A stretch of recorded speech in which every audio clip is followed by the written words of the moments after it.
Connecticut Voice Out Loud is proudly sponsored by Middlesex Health and Foxwoods Resort Casino.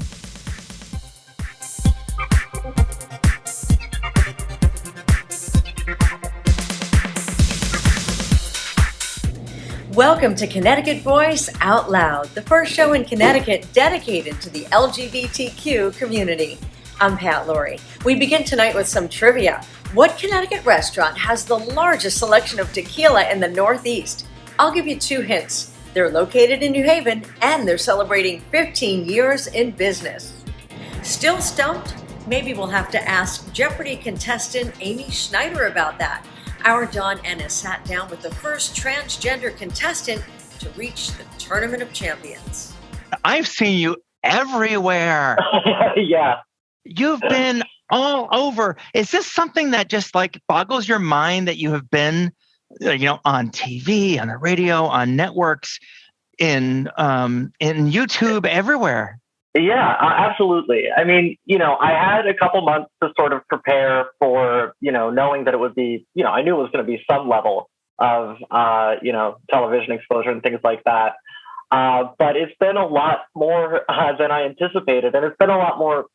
I thought it would fall off pretty rapidly after my episodes stopped airing. And that has not proved to be the case. So let me just ask you right off the top, and this is such a pleasure to be able to interview you for a second time. I hope not to ask all the same questions you've been asked a zillion times, but what prompted you, let's just make sure everyone knows, what prompted you to even try out for Jeopardy? Yeah, well, I've been watching it as long as I can remember. My parents watched it growing up. And as I said on the show, I was voted most likely to be on it in 8th grade. And I just I know that I'm fortunate enough to have a mind that's well suited for it. Pretty retentive memory. Things tend to stick with me. And so it just always was something that sort of felt like it was going to happen someday. How does it feel to be quote unquote America's sweetheart?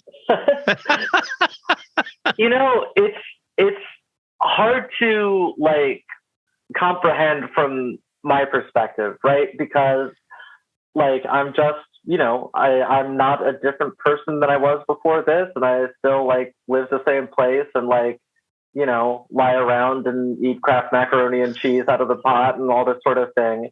So it doesn't seem like it should have been as much, for myself, it doesn't seem like this should have been such a thing, but I know that it has been, and I've heard that. Did it make you happy to know that there has been, how shall we say, for the most part, really positive response? Even Brian Stetler of CNN said that, he was going to ask all these questions about transgender oppression and people mocking your gender and everything. But for the most part, it really has been positive. Yeah. I was definitely bracing myself for a lot worse and a lot more, of that sort of thing. I've been on Twitter for years. I see what can happen to trans people on Twitter. So I was preparing for that. And I'd also, Jeopardy had put me in touch with Vlad, and they had sort of talked me through, what to expect, how to, sort of worst case scenarios and how to prepare for them. And then, I started being on TV, and it just, was hardly there. There were definitely some things out there. There were just definitely, somebody sent me a Facebook message on Thanksgiving with a bunch of nasty stuff in it. And I was like, really? On Thanksgiving you're doing this? But it's been easy to ignore because it's been such a small percentage. For Final Jeopardy today, countries of the world is the category. Here's the clue. The only nation in the world whose name in English ends in an H. It's also one of the 10 most populous. 30 seconds. Good luck. We'll start in the middle with Janice Hawthorne Tim in 3rd place. Could you come up with a country? I did not. Maybe it was going to be Syria? Syria, but not correct. You're going to lose $500. Takes you down to $2,700. Rowan Talsma played well, found the daily double when he needed it. Did you come up with the right country?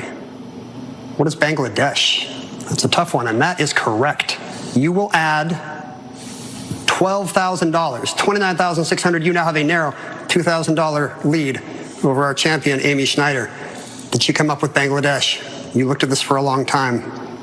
No response. You're going to lose $8,000. You're going to finish in second place with $19,600. Roan Talsma, you are our new Jeopardy champion. What it must have been like to not get that answer right. Yeah, it was the the only country in the world that ends with H, and that's something that, like, on other days I would absolutely have gotten it, but I was just there and I was trying to think of it, and it didn't come right away, and then I started panicking, and it just, that was it. It was tough. But you are a cool customer, and all throughout your run, like most people, we keep pretty cool, but sometimes, but you've been cool, like up here, cool, like way above. Is that something that you think you can translate into other parts of your life? Yeah, I think so. I think, a lot of it comes from, I have a lot of theater experience. So I was able to, the audience didn't bother me, and like that part of it I'm fine with, being watched in that way, which not everybody is. And I think that, I think that the main thing that I can take from it is, like, I worked really hard on mindfulness and being in the moment for Jeopardy and not thinking about anything outside of it. And I really, I was pretty successful at it, and it was a really good feeling. And so that's something that I want to try to carry into other parts of my life, is to, do that more, find other occasions to have that level of, like, focus. Amy's in Ireland celebrating her winnings. Where am I? Geronimo's in New Haven. Cheers. Hey, I'm Kyone Wolf. I'm Dennis House. You're invited to an unforgettable evening. The inaugural Connecticut Voice Honors will be held at Foxwoods Resort Casino. This gala pays tribute to everybody who supported the LGBTQ plus community and made Connecticut a wonderful place for us to live and work. The Connecticut Voice Honors will be held on Saturday, September 17th, and the primetime television special on WTNH will air on October 15th, with highlights and a presentation of the evening. Ready?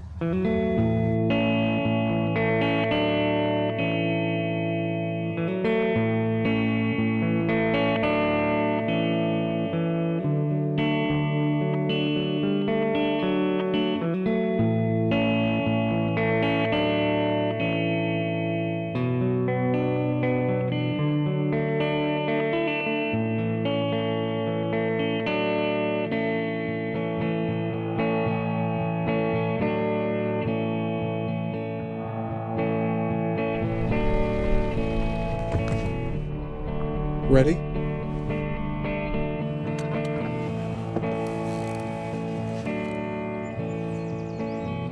Maybe the definition of family is simple. It's everyone you trust to take care of you when you really need it. Middlesex Health, the smarter choice for care. The Hartford Gay and Lesbian Health Collective has been devoted to the LGBTQ community since 1983. Hey, whether you're growing old together or alone, isn't it all about living your best life in 2022? Our correspondent Dawn Ennis has the story. Call them seniors, call them elders, or just call them people. A lot of folks in their 60s and 70s who are LGBT here in Connecticut feel like the younger generation has forgotten all about them and treated them like yesterday's news, if they even think about them at all. I'm here at Real Artways in Hartford to introduce you to identical twin sisters in their 80th year who long ago, one after another, came out as gay. We actually had a pact that we would not come out to my parents until both of us were ready. So we were ready at different points in our lives, and it wasn't until Denny really needed to come out to them, and we were 42, I think. 42. I met a woman and we really hit it off really well, and she lived out of town and we wanted to spend more time together. So I felt that I needed to tell my parents ahead of time. It seemed, at the time, it felt like a real emergency. So that's what I did. And I said, okay, I don't know where it came from, but we're going to have a family meeting, because if you came out, the next question's going to be, well, what about your sister? So we had our first family meeting, and that's when we both came out. More than 1/3 of LGBTQ seniors worry about having to hide their identity in order to access senior housing, like Denise Burke of Wallingford, Denny to her sister and friends. It's one thing for me to be out and comfortable with, like, working at Yale Drama School. In my community, they're as old as I am or older. I come out of that generation that still has issues with it. I get along beautifully with everyone, and that's just the most important thing for me. I am not comfortable being open. Denny says the world we live in now is nothing like the world they lived in then. That was the secret world for me. It was very difficult. I was constantly questioning myself. But I knew that I was gay, and there was no doubt about it, and somehow I had to deal with it. Were you worried that coming out might cost you your job as a teacher? I was, up until I started coming out on October 11th. Every year, I pick 2 people on the staff at the school. That's National Coming Out Day. Yes, National Coming Out Day. And I came out, like at one point I came out to a paraprofessional, and another time I came out to a teacher. And I said to them, this is National Coming Out Day. And what that means for me is that I want to be more authentic with you about who I am.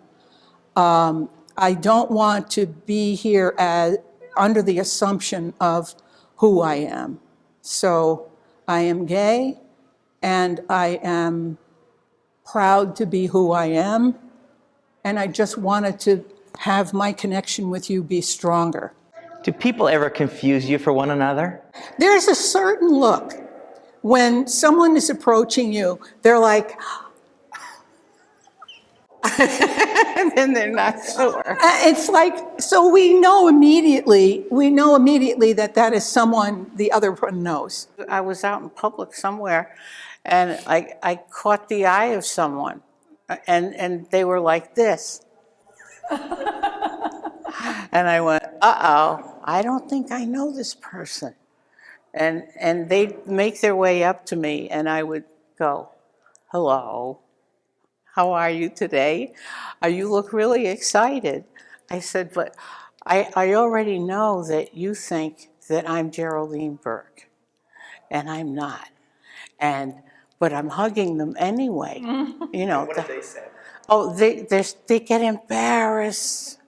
I feel so bad. I feel guilty because they feel so embarrassed. Is Connecticut a good place to grow old and be gay? It was always family that kept me here. I love Connecticut. I couldn't be happier at this point about living here. They've made some incredible legislation and laws, and I think they're very, very much in favor of the LGBT community. Connecticut's always been, I think, ahead of the times in so many ways.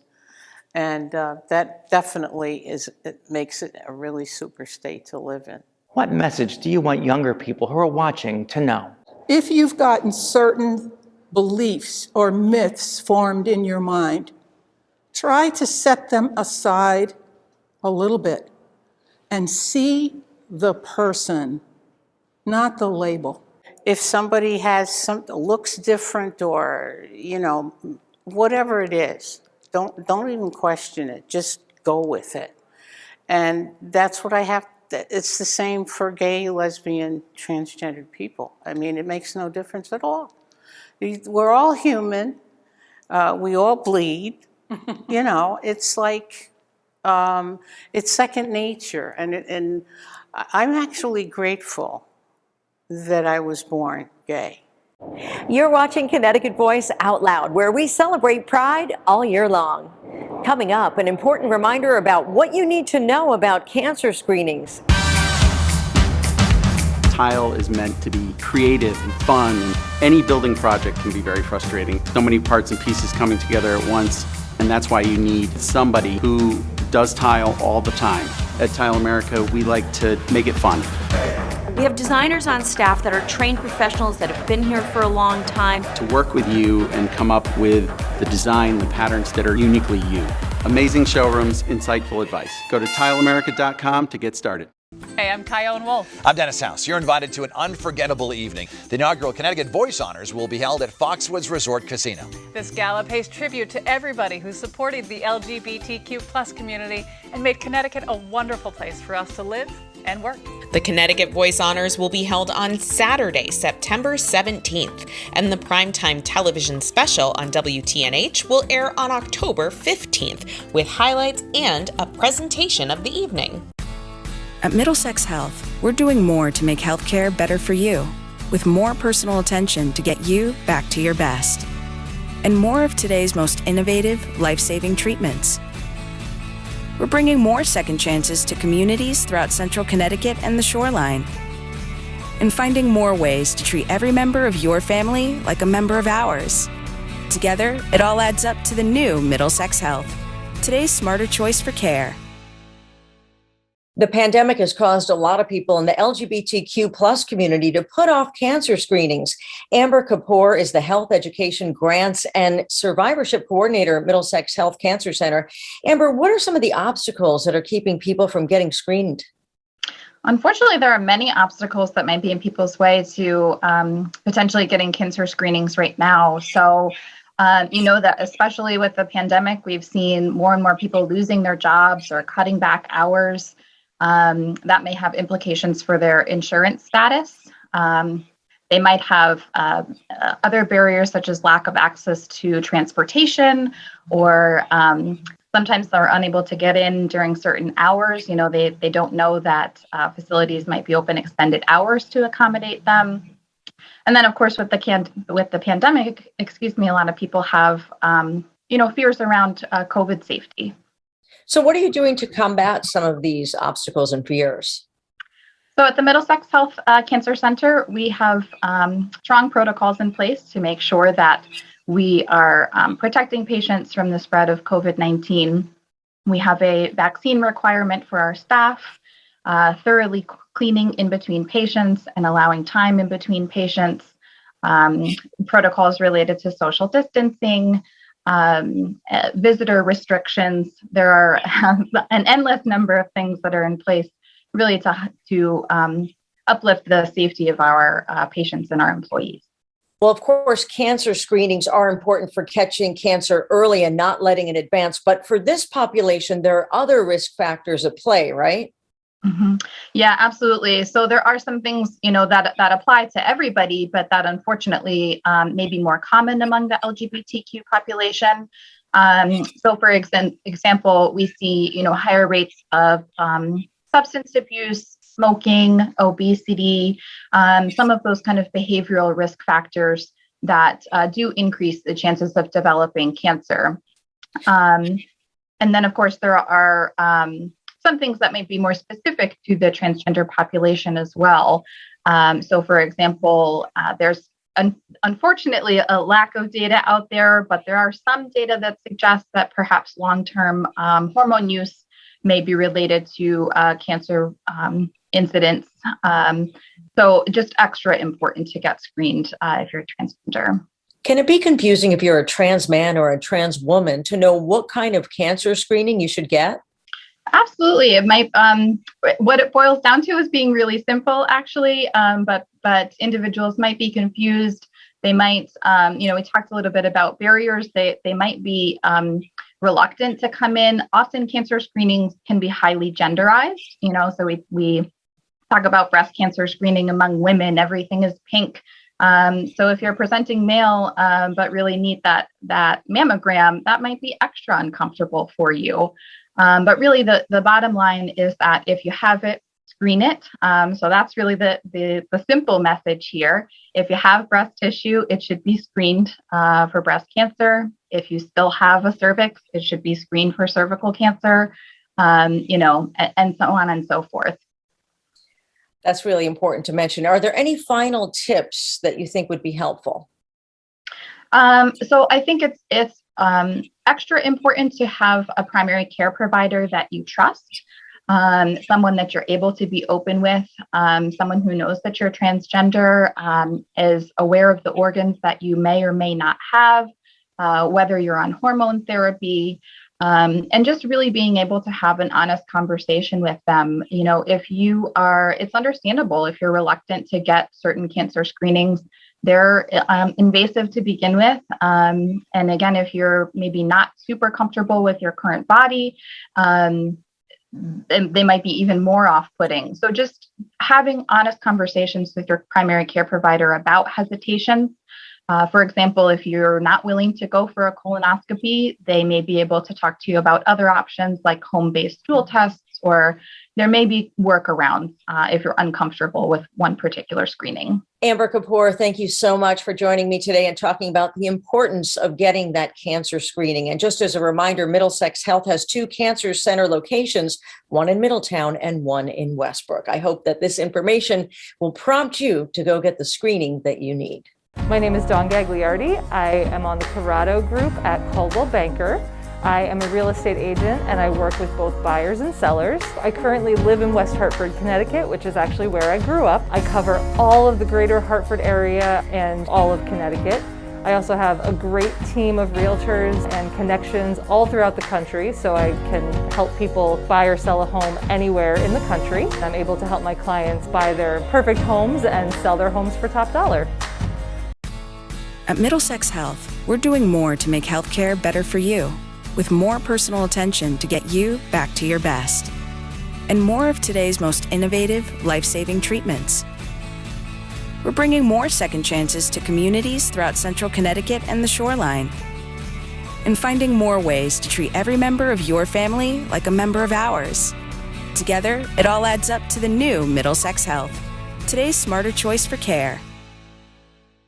The Connecticut Voice Honors will be held on Saturday, September 17th, and the primetime television special on WTNH will air on October 15th, with highlights and a presentation of the evening. Winning the right to marry didn't happen overnight. 8 couples endured a long court battle to be able to say, I do. Correspondent Dawn Ennis caught up with one of these couples who's still rocking and rolling after 40 years.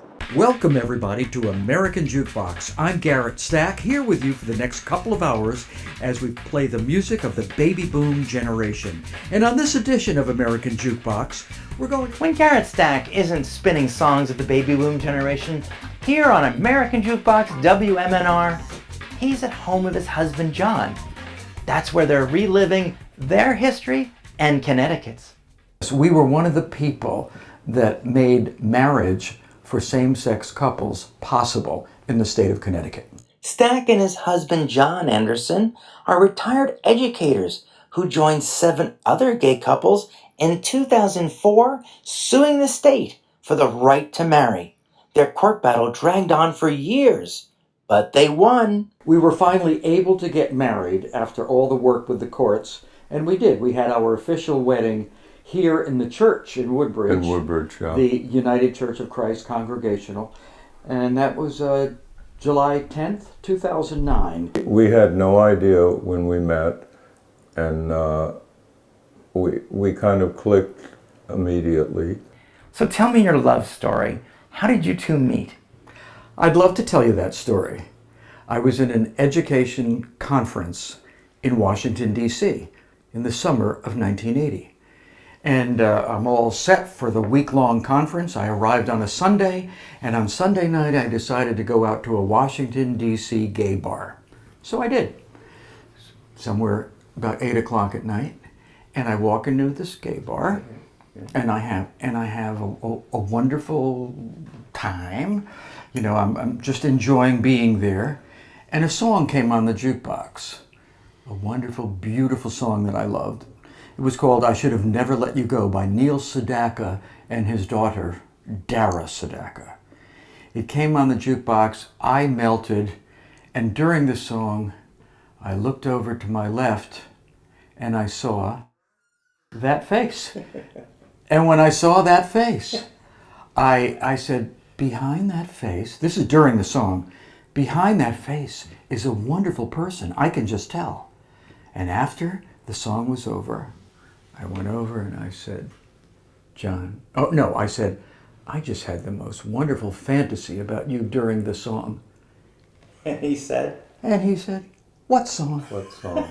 And I said, oh God. However, we started talking, and we were talking, and I do believe in love at first sight. This July, Garrett and John will mark 42 years together, rarely apart after all this time. When he was in Florida for 6 weeks, I decided not to go this time. You must have missed Gary. Oh, yeah. I mean, 2-3 days. But 6 weeks is just like... It was the longest we've ever... And boy, did we miss each other. Yeah. And when we came home, it was like, oh, this is so nice. Yeah. So nice. As they showed us around their beautiful home, John pointed out the one chair he no longer sits in for his own safety. The other part of the reality is that it's not all peaches and cream. There were instances in my teaching from my principal and teachers and students that were really nasty. I was asked by Amity High School here in town to write a column for the school paper, which I did. I got death threats on my telephone from kids that I'm sure were Amity High students, with nasty F-word stuff and stay out of our school, away from, and they left messages on the machine, so I, of course, called the cops and let them listen. And I used to sit in here at the dining room table with my back to the window. That was just where I sat. I was afraid to sit there anymore.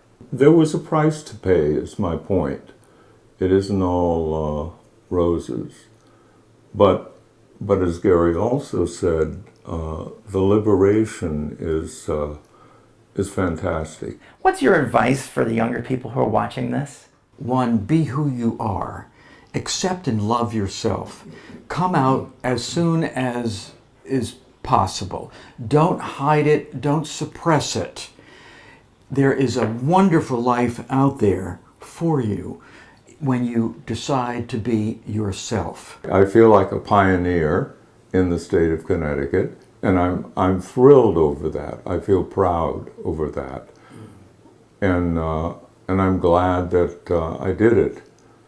And I know that the younger people have an easier life because of it. You want to give me a kiss? Do I have to? Yeah. That's it for this edition of Connecticut Voice Out Loud. I'm Pat Laurie. Thanks for watching. See you next time. If you'd like to learn about any of these stories or have a story idea of your own to share, visit our website at ctvoice.com and be sure to connect with us on social media.